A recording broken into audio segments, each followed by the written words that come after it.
Before we start, can I ask everybody to stand up and let us pray? Dear God, Heavenly Father, the Creator of heaven and earth, Father God, thank you for this wonderful Sunday, for giving us the opportunity to come to your house of worship, to praise you, to adore you and honor you, to worship you in spirit and in truth, and to glorify your holy name. May this be acceptable to you, Father God. It is my humble prayer. May you bless all my brothers and sisters who are present here. Pati na rin po yung mga papunta pa sa dakong ito. Heavenly Father, please use me as your humble servant. Use me as your mouth. Use me as your messenger for your message today. Give us the knowledge and wisdom. Give us the comprehension, the ability to understand your message today. Be in our midst, Father God. Let your Holy Spirit guide us today. This is our humble request in the almighty name of Jesus Christ, our Lord and Savior. Amen and amen. Remind us, O Lord, pag tayo'y nakakalimot, no? Pwede nating ibulong yan sa Diyos.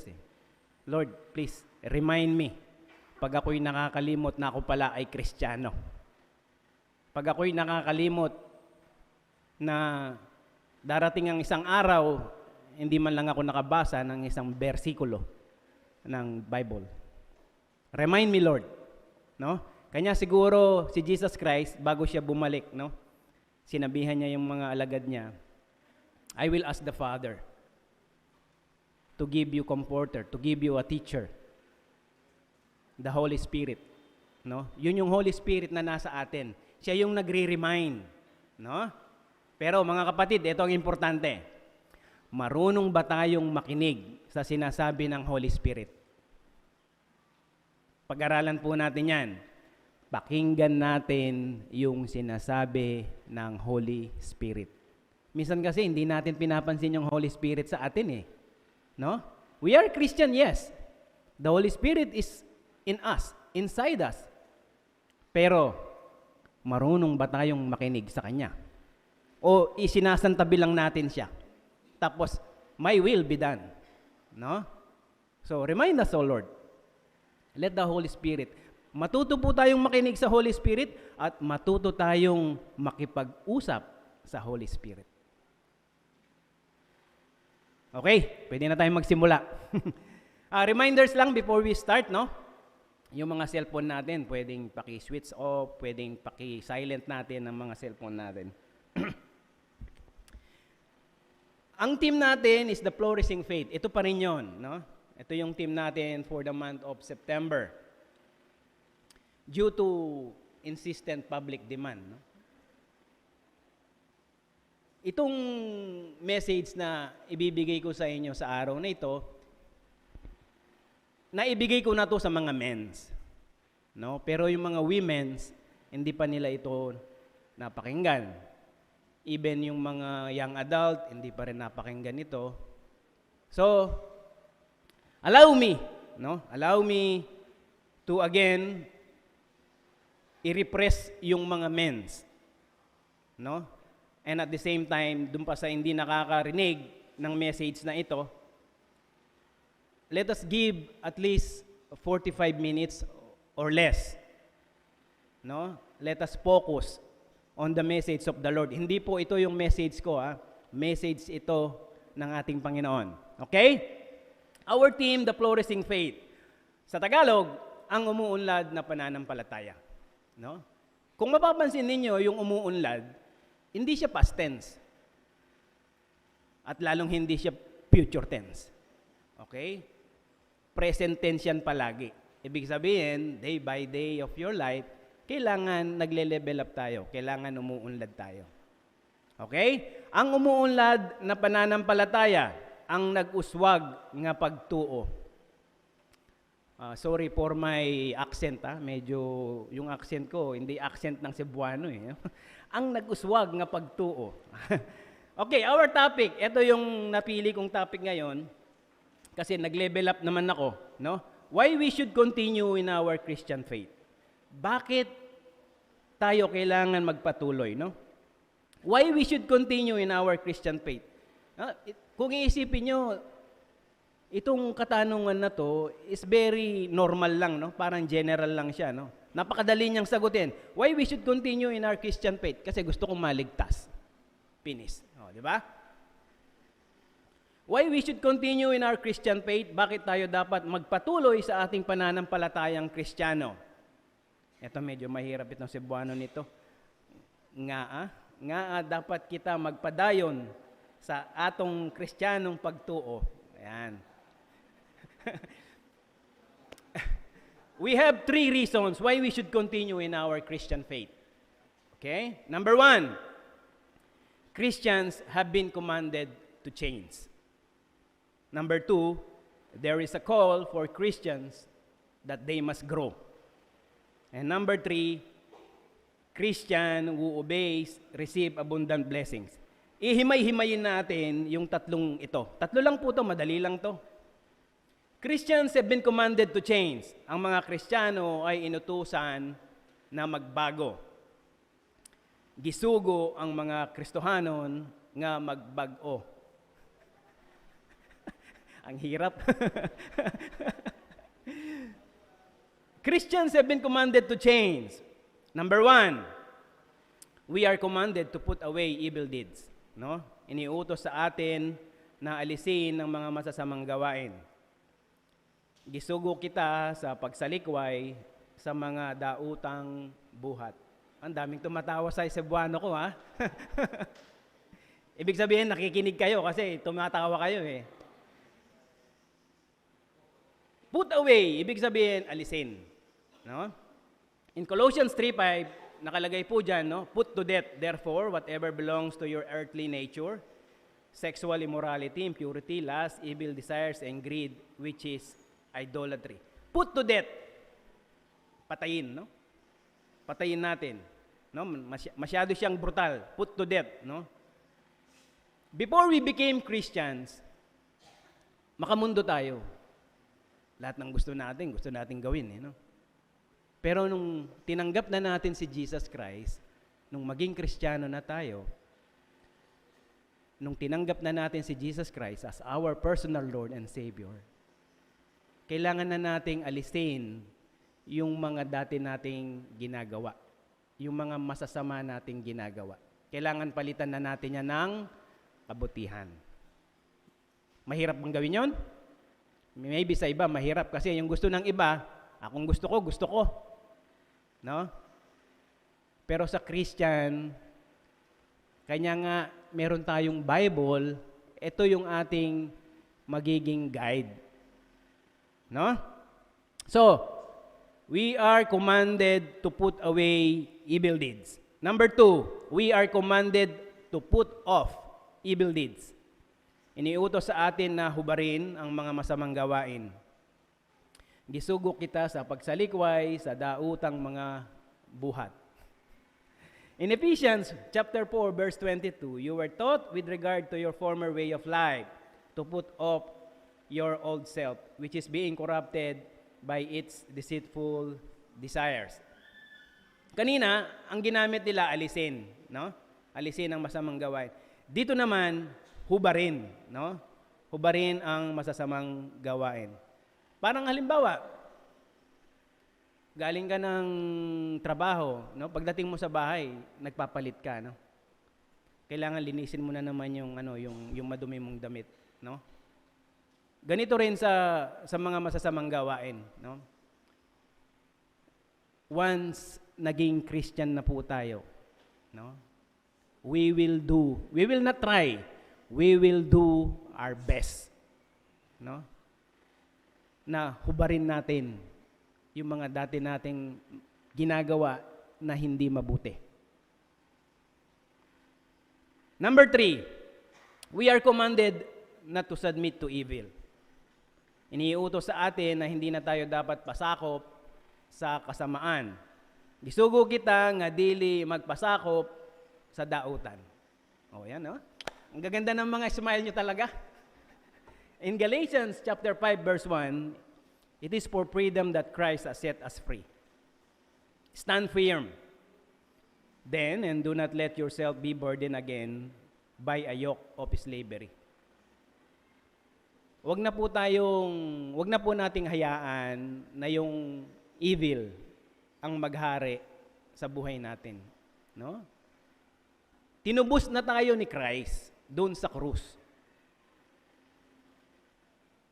Wag na nating hayaan o wag na tayong magpasakop, no, sa kasamaan. Labanan natin 'yan. Sa tulong ng Diyos, kaya nating lupigin 'yan, no? Lupigin is Cebuano, ano? Lupigin. Lupigin natin yung evil. O, yan. Lupigon.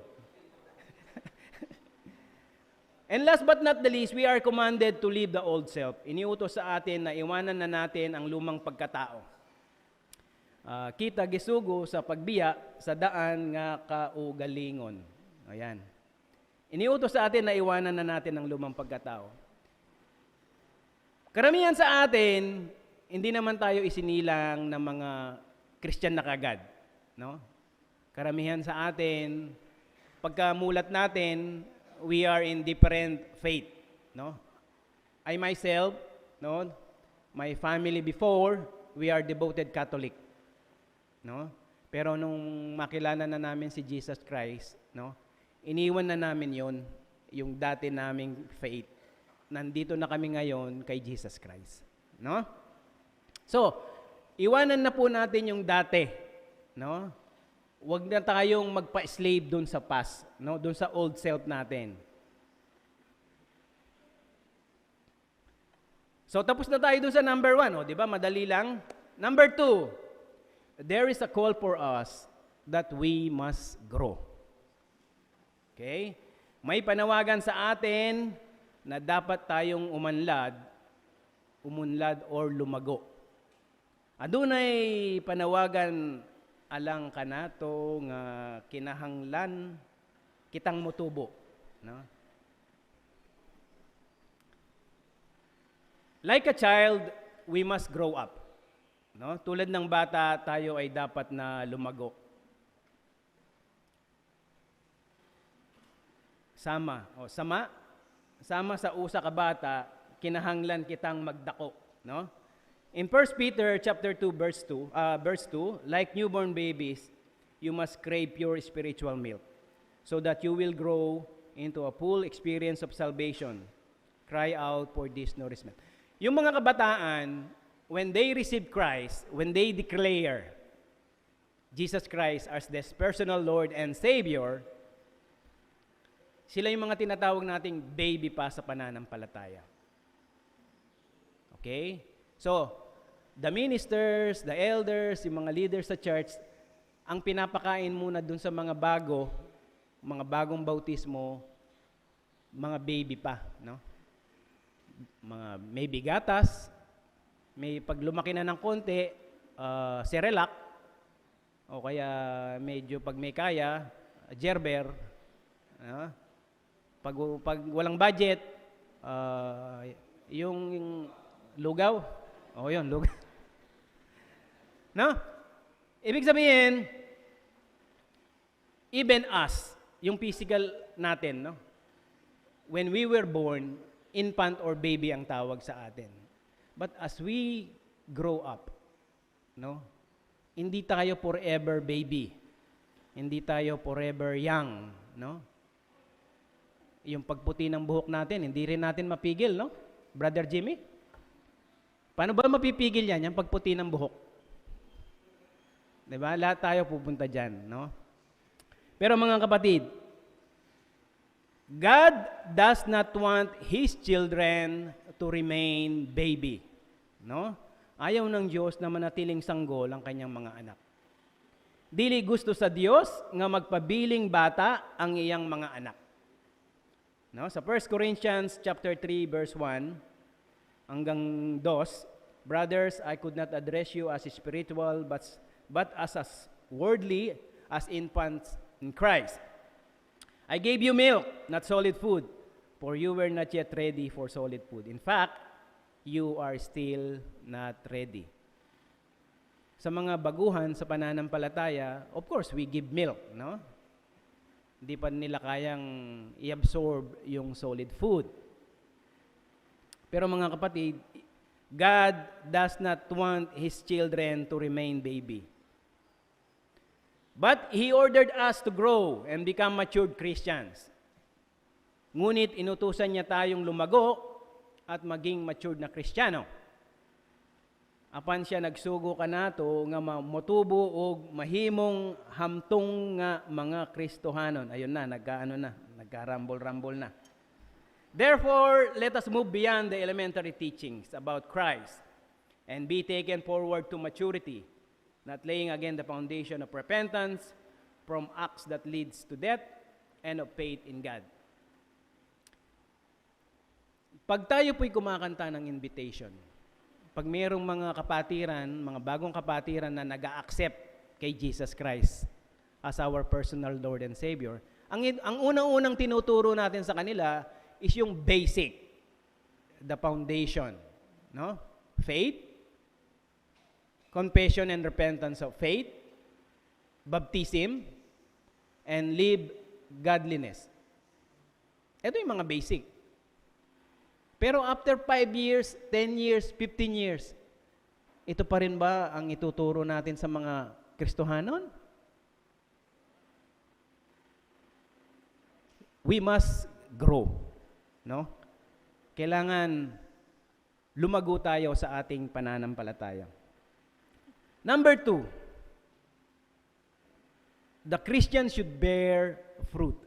Ang Kristiyano ay dapat magbunga. Ang Kristohanon, kinahanglang mamunga.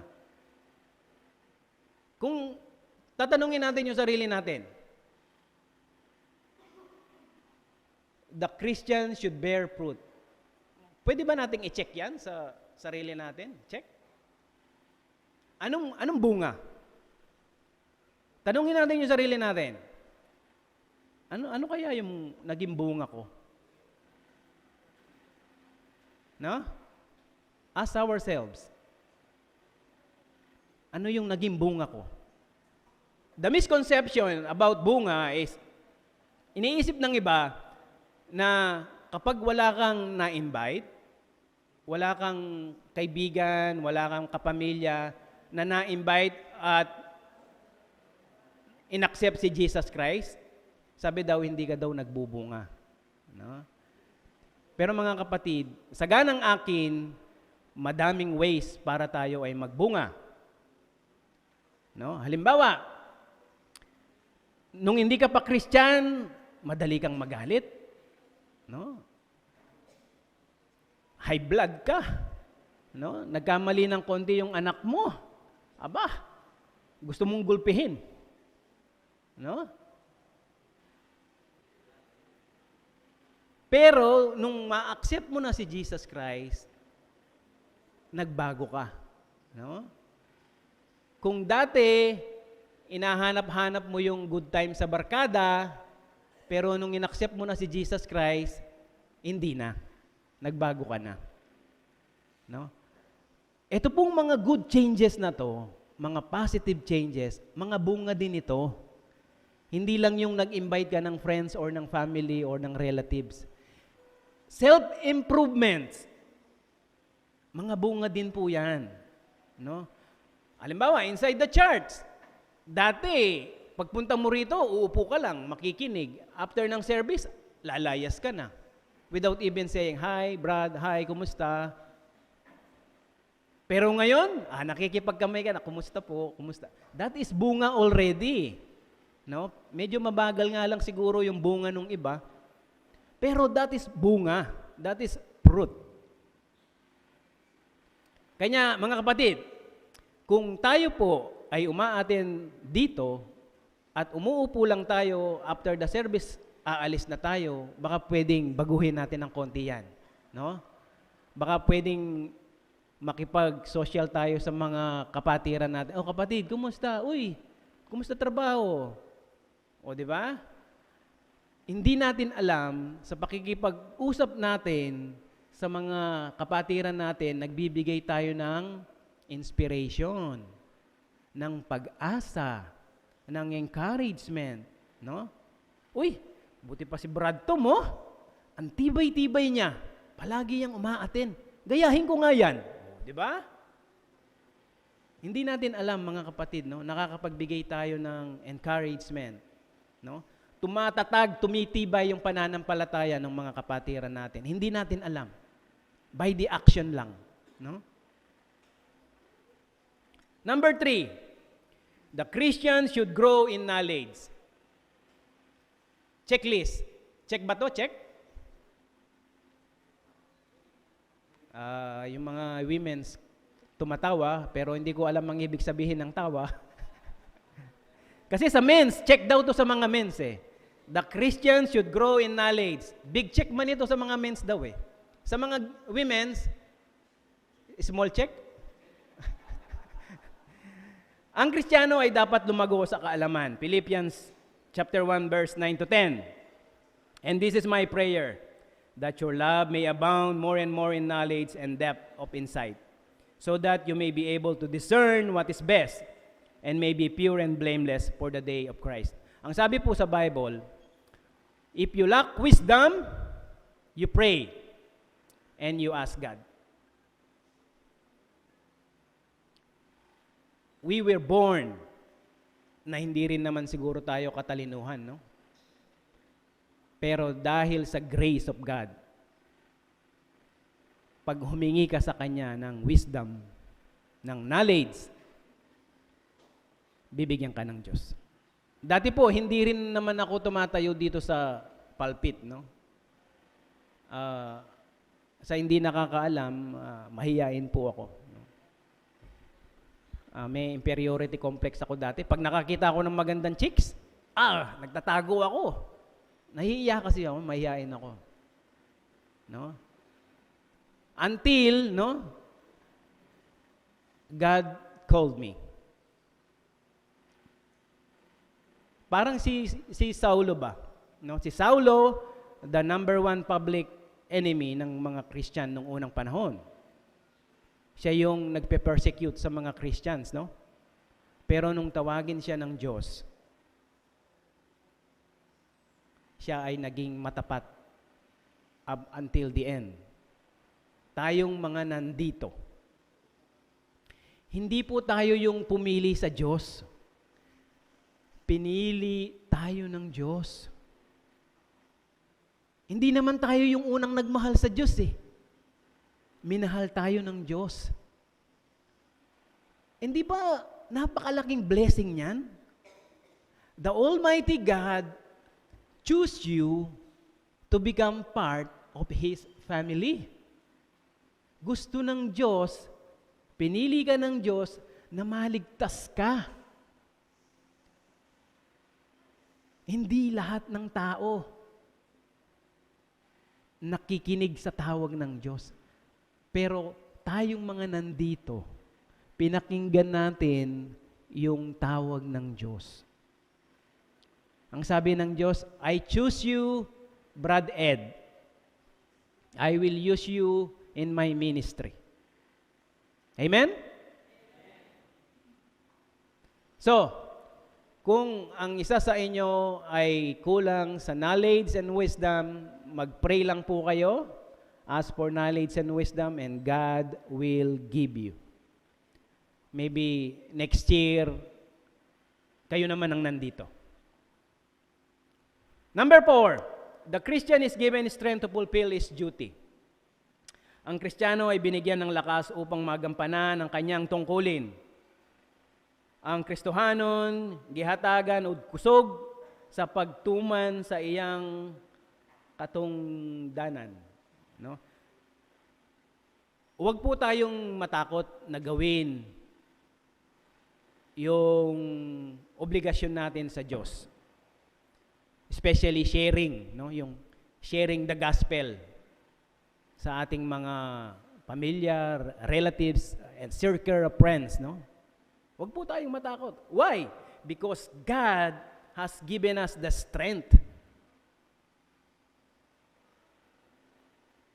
God supply us the strength the knowledge, the wisdom. So, hindi na po tayo kailangan matakot. God is our provider.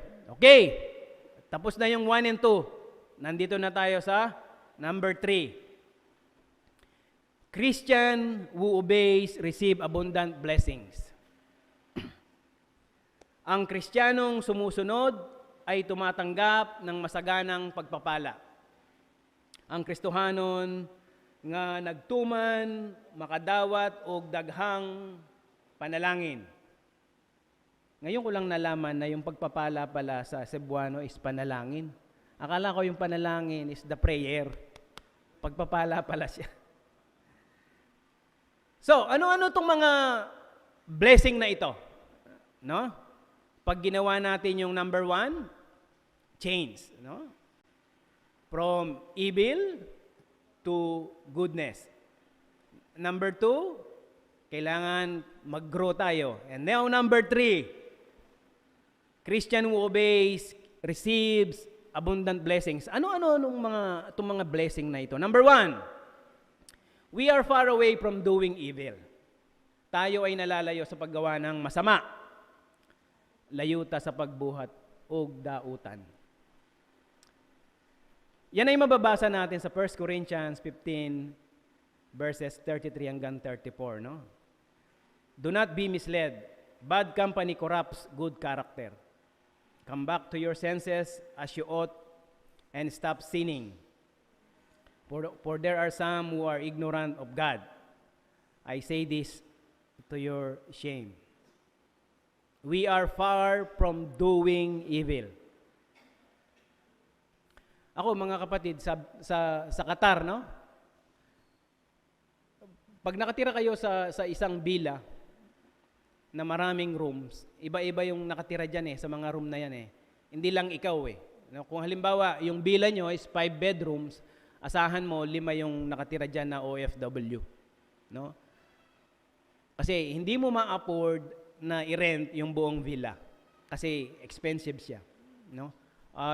If I am paying for 1 room, it's around 1,500. So that is around 23,000 pesos per month. Isang room. Ganon siya kamahal. No? So yung mga kasama ko dun sa villa, mga palahubog, no? Palainom ba? Nung lumipat na ako doon, pinaalam ko na sa kanila. Sabi ko sa kanila, bro, I am a Christian at hindi ako umiinom. So, every time, especially Thursday night, kasi Friday is day off, manginginom na sila. Because I informed them already na hindi ako umiinom. So, hindi na nila ako ini-invite, no? Shut ka muna, mga ganon. Wala na. Kasi ipinaalam ko na sa kanila na ako ay Christian at hindi ako umiinom. Pero ang sabi ko, kaibigan ko pa rin kayo. Kahit hindi ko kayo sinasamahan sa pag-inom. We are still friends. So pag may mga kailangan sila, may mga problema sila, they come to me. Especially when it comes to Christianity. No? Napakaganda ng pakiramdam, no? When people around you, no? Hindi mo ginagawa yung ginagawa nila, yung vision nila, and yet they still come to you and they will ask for your help. No? Advice.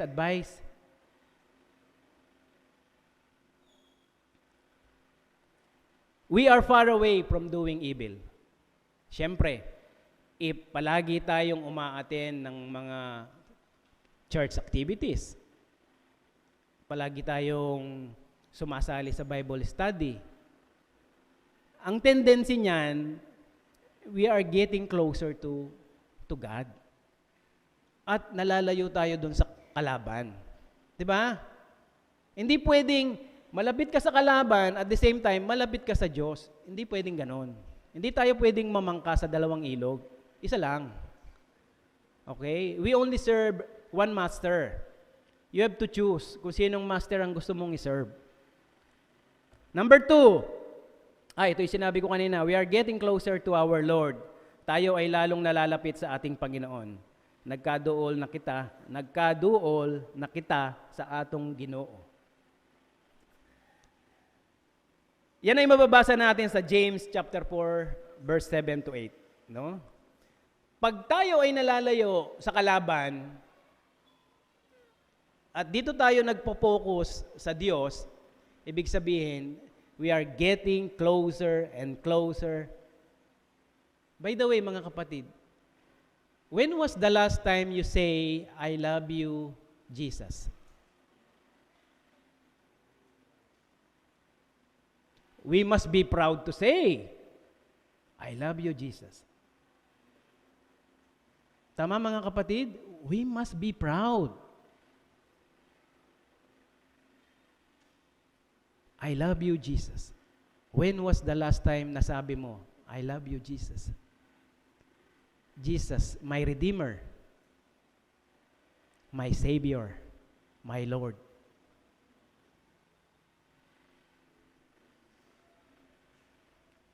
So the more ini-include or ini-involve natin yung sarili natin sa mga gawain sa Kristyanismo, the more na nagiging vibes tayo ni God, no? Pwede ba nating sabihin ganito na tayo ka-close kay God? No? Pag ganito, medyo malayo, no? So dapat ganito. God, vibes na tayo eh. Baka pwede naman mag-request. Di ba? Kasi, kapatid, pag nagre-rebelde ka sa Diyos, lumalayo ang loob mo sa Diyos. Lumalapit ka doon sa kabila.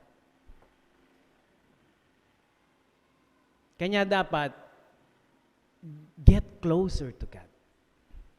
No? Magbasa tayo ng Bible. Every day. Read your Bible, pray every day, and you grow. O, yung mga kabataan, alam yan, ha? Kaming mga kabataan, alam nyo. Those were the days. Number 3, we set a good example as Christians. No? Tayo ay nagbibigay ng magandang halimbawa bilang mga Kristiyano. The way we say the words, the way we act. No? Action speaks louder than voice. Sino nakakaalam niyan? Action speaks louder than voice. Kahit hindi ka nagsasalita, gawin mo kung ano yung mabuti. Huwag tayong mapagod sa paggawa ng mabuti. Huwag tayong mapagod sa pagtulong sa mga nangangailangan. And the people around us will notice. No? Ito talagang si Brad Ian. Kristohanon talaga to. No? Hindi napapagod sa paggawa ng mabuti. Okay. Huwag po tayong mapagod sa pagiging role model as Christians, no?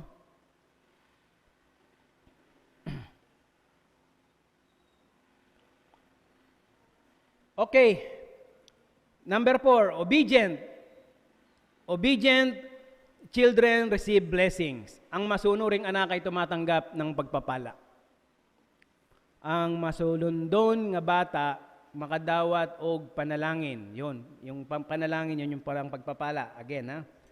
Serve wholeheartedly as if you were serving the Lord, not people.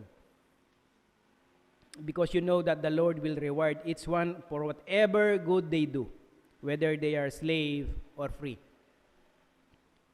Pag tayo po ay nagtatrabaho sa ating mga opisina, no? Palagi nating iniisip, I will do this para sa Diyos. Gagawin ko to, itong trabaho na to, dahil naniniwala ako sa Diyos. This is for God. Whether yung boss mo nandyan o wala, gagawin mo yung mabuti, kung ano yung tama. Am I right? Kahit wala yung boss mo, Pag ikaw ay true Christian, gagawin mo yung trabaho mo ng tama. Dahil ginagawa mo ito para sa Diyos, hindi para sa tao. Kanya yung mga Pilipinong, karamihan sa mga Pilipino, pinupuri yan sa ibang bansa. Kasi kahit wala yung mga bossing dyan, hindi tayo mahilig dyan sa mga magpasipsip. Hindi uso yan.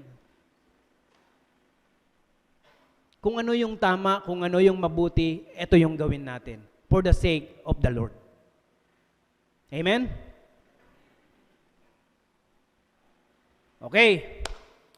Questions. What did we learn in today's sermon? Ano ang natutunan natin in today's sermon? Hindi ba dapat unsay atong nakatunan sa wali karong adlaw. Ito yung mga summary na natutunan natin sa araw na ito. Okay?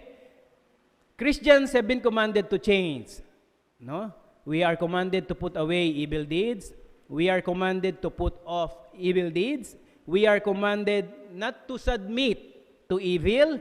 We are commanded to leave the old self. Okay? Number 2, there is a call for us that we must grow. Like a child, we must grow up. Kailangan po tayong lumago. The Christians should bear fruit. Magbunga po tayo. The Christians should grow in knowledge. Magbasa po tayo ng Bible, manalangin tayo. Humingi tayo ng knowledge sa Diyos. The Christian is given strength to fulfill his duty. Huwag po tayong matakot. God will provide strength. And then number 3, Christians who obeys receive abundant blessings. No? We are far away from doing evil. We are getting closer to our Lord. We set a good example as Christians. Obedient children receive blessings. The Christians who follows his Lord is greatly blessed by God. Okay? Yan po yung mga natutunan natin today. Sa mga hindi pa Christian, no? Babalikan ko po yung isa sa mga favorite verse ko, no? John 3:16. For God so loved the world that He gave His one and only Son, that whoever believes in Him shall not perish, but have eternal life. Kapatid, kung hindi mo pa natatanggap si Jesus Christ as your personal Lord and Savior, ibig sabihin, hindi mo pa nare-realize na merong salvation na ino-offer sa iyo ang Diyos. God gave His Son, our Lord and Savior Jesus Christ, who come to earth, who crucified, who gave His life on the cross to redeem us from our sins, to give us free salvation. Libre lang siya. Kapatid, kung hindi ka pa sure, no, na merong salvation na binibigay, ino-offer sa iyo ang Diyos, baka hindi mo alam kung saan ang daan. Sa John 14:6, ang sabi diyan, Jesus answered, I am the way, the truth, and the life. No one comes to the Father except through me, through Jesus Christ. Wala na pong ibang daan. Si Jesus Christ lang ang daan. Wala na pong iba. Bago ako magtapos, let me read to you ang sinasabi sa John chapter 14 verse 15. If you love me, obey my commandments. Sinasabi nating mahal natin ang Diyos, mahal natin si Jesus Christ, pero ang kailangan, obey natin yung kanyang mga commandments. In John 14:21, those who accept my commandments and obey them are the ones who love me. And because they love me, my Father will love them, and I will love them and reveal myself to each of them. So mga kapatid, bago ako umalis dito, kung meron pa po dito na hindi tumatanggap kay Jesus Christ as His personal Lord and Savior, this is the right time now. Accept Jesus Christ as your personal Lord and Savior. Life is very short. Hindi natin alam, mamayang gabi, bukas makalawa, maybe it's the end. No? So, i-assure natin yung salvation na ino-offer sa atin ng Diyos. Tayo pong lahat ay tumayo at tayo'y manalangin. Ama naming Diyos na lumikha ng langit at ng lupa, maraming salamat, Panginoon, sa opportunity na gamitin ang inyong humble servant to convey your message today. Maraming salamat po sa knowledge and wisdom. Lord, it is my humble prayer na pagpalain mo ang mga kapatid ko na nakinig sa iyong message sa araw na ito. Pagpalain mo, Lord, yung mga natutunan nila sa araw na ito. Mati mo nawa ito sa kanilang puso at isipan. Lord, kayo po ang maghari sa buhay namin. This is our humble prayer in the almighty name of Jesus Christ, our Lord and Savior. Amen and amen. Maraming salamat po.